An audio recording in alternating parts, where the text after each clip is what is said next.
Hello, everyone. I'm here with Becca Scott today, and we are talking about all things her character. And she has a new character in Idol Champions of the Forgotten Realms. But currently, your character is in, well, Ravenloft or the Shadowfell. You've been in Ravenloft, but now you're in the Shadowfell for ICP3.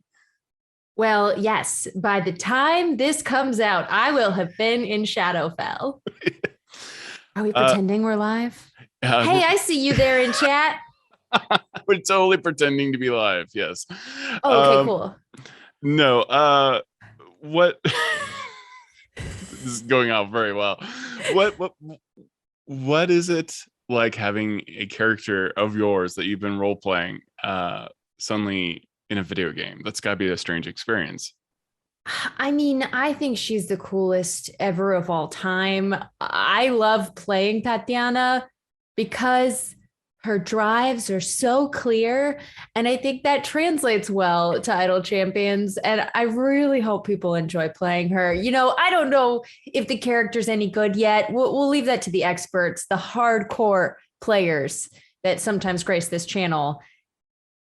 See if she's got some synergy in these parties. But it is beyond awesome to me that something I created is now a video game character. Yeah, that's pretty dope. Was that a weird experience, like going back and forth and deciding like certain aspects of the character? Well, Idol Champions, the whole team, V Muse are so wonderfully handholdy and had so many meetings with me with their like, what would Tatiana say in this situation? I was like, let me get in character. So no, it was wonderful and easy and not at all daunting. You seem to enjoy like the simplicity of this character. Is it a bit of a vacation character? This is something I've been talking with other dungeon masters about, and I know you don't do a ton of dungeon mastering, at least not on live streams. But like, is this a character? Because you've done so much. Like you're an actress, you're a voice actress. You've been in charge of shows. Like you've done a lot of things. Is a character that is simpler and a little bit more quiet, like a little bit more pure of focus, like a vacation for you? Well, she's anything but quiet. Well, that's true. Yes, but yeah. I don't know how to not play a character that just likes to run in a room and immediately start attacking things. Right. So that feels very natural. What would be unnatural would be for me to be thoughtful and delicate in my choices because my background is in theater, but also comedy and also live improv. Right. And if you don't make a choice, then your scene is dead. So make a choice fast and stick to it. Right. And so Tatiana's very much in my wheelhouse for those reasons. What got you into theater and all the improv in the first place? Like how did that start for you? It was a long cascading road, and it started with Bye Bye Birdie, sophomore year of high school. My mom was like, hey, you need to do something besides just get super stoned after school every day. Sign up for an activity or a sport or something. And I was like, oh, well, my friends Megan and Jessica are in the play, so I guess I'll be in the play. All girl school. So like any male person who came to the auditions got a part and a big part. Why we did such a male centric show of Bye Bye Birdie where all the women are just like running around gushing over his like cod piece, I don't know. But that is what made me get bit by that theater bug, and I've been chasing that high ever since. And role playing is just sit down acting. Yeah. And when did that start for you? For like that, because that became very much something my friends and I also we were theater kids, but we didn't have the money to necessarily, we wouldn't always get the starring role, or we didn't have the money to like do a short film, but we could play, role playing games to like kind of get that itch. Hell yeah. Well, so I got to play some big parts because I would do the same thing, go down the street to the boys' school, where if you showed up for auditions, you would get a part. And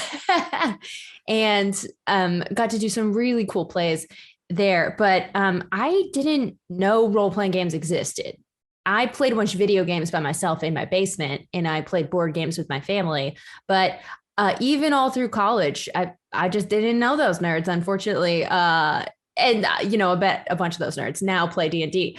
But it was actually at Geek and Sundry where I got in there because I had been working in film behind the scenes and in front of the scenes. And I was like, please let me do a board game show. And they said yes. And then it was like, there are obviously Critical Role started there at the same time. And there was lots of other, one-offs and stuff like that. So my first game ever and the first like 5 games ever were run by Ivan Van Norman, who I love so much and is now head of Darrington Press, which is Critical Role's board game division. I had like the bougie red carpet way of getting into role-playing games. And then my favorite show I've ever done, that was a big, that could be a lot of things, but TBD RPG is a show we did at Geek and Sundry where me and 4 other women would rotate who was in the driver's seat every 2 weeks or so. And that made me not afraid to GM. And I just talked a lot.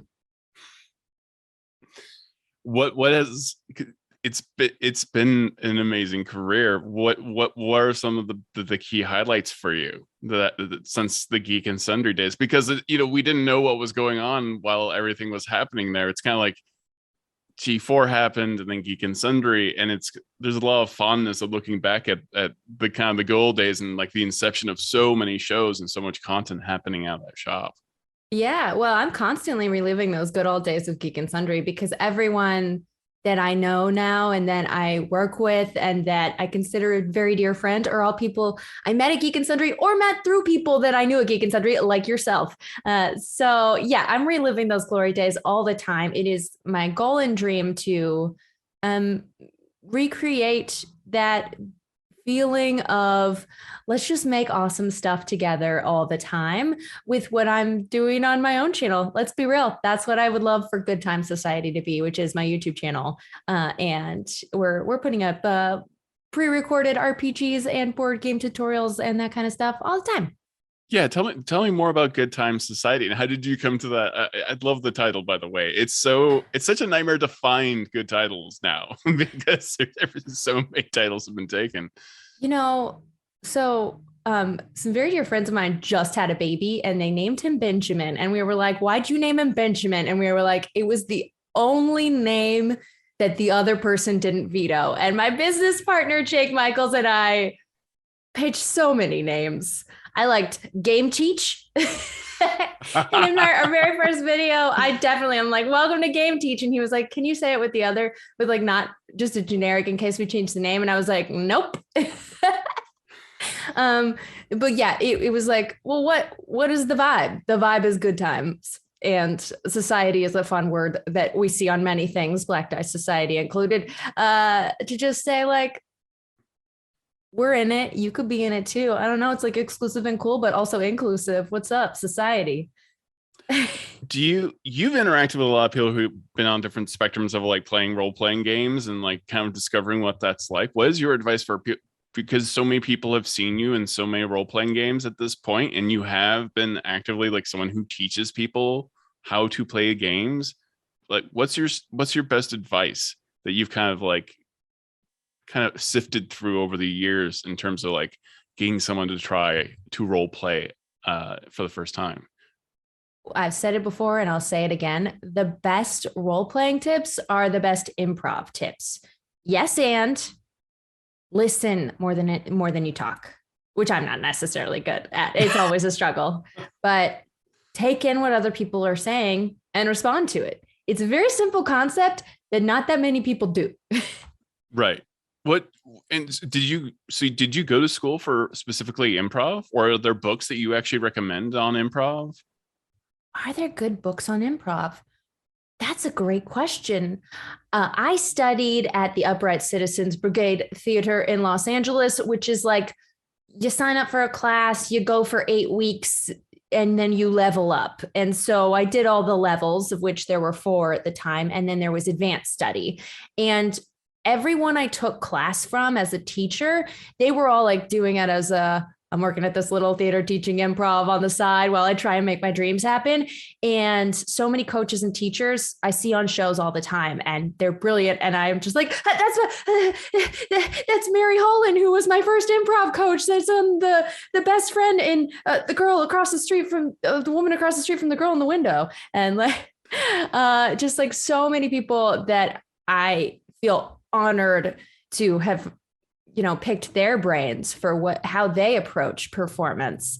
And scripted or non-scripted, the same tools apply to be open and honest and always love your scene partner, even when you hate your scene partner, quote unquote, in the scene. Like, still approach that with love and listening. And but I don't know if there are good books on improv. That's a great question, because the only way to get better at it, in my experience, is just do it a lot.